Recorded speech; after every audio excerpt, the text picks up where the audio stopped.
Mark, you are down in Nashville, and you talked to a bunch of people who are not on cable television today. I know you've seen a really stark red-blue divide, but one that is a little bit perhaps more measured and a little bit saner than what we sometimes see in the media.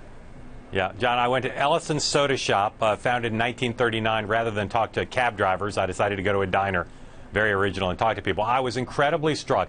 Everyone I talked to was either clearly self-identified conservative or liberal, incredibly knowledgeable about current events and about politics, but also, as you said, much more civil in their nature of their disagreements, the way they express them, than you normally see on cable news.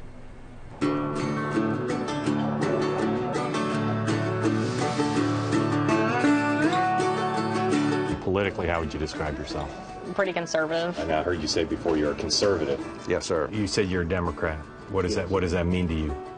Well, it means that I'm concerned about decisions that involve people over, let's say, businesses. I believe in less governmental control. I believe in lower taxes. I think we have too much governmental spending.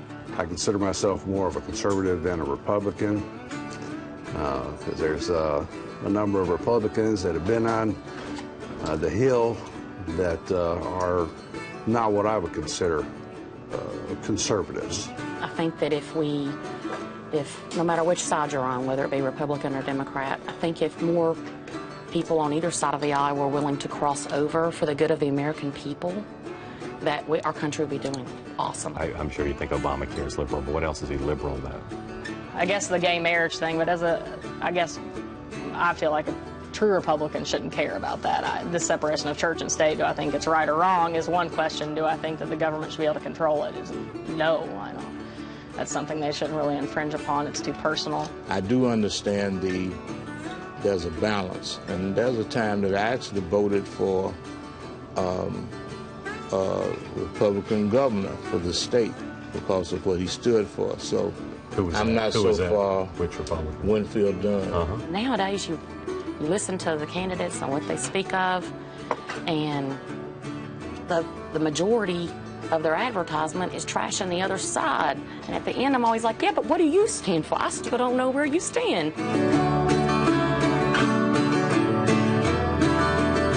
What makes a good biscuit? The fluff inside, nice crust on the outside, and just the way, that's just a culture.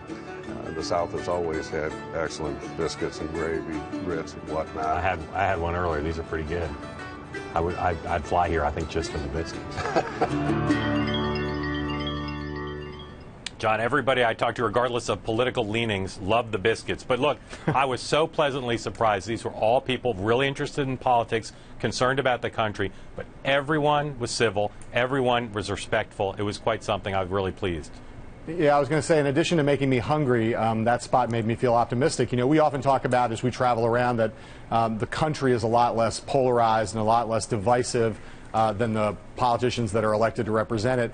And that seemed to me to show that not only were people civil, but there was a lot of heterodox opinion expressed there. You had conservatives who were saying, well, I'm conservative, but I don't think the government should mess around with gay marriage. And that's always really comforting to see, too, people who are, even within themselves, acknowledging the contradictions in their own points of view and being non-doctrinaire. The one thing that divided people was the president. He is clearly the lightning rod in the midterm elections, no doubt. Well, there's no question about that, and people have strong views on that, but a very optimistic and very kind of comforting thing to see from you down there.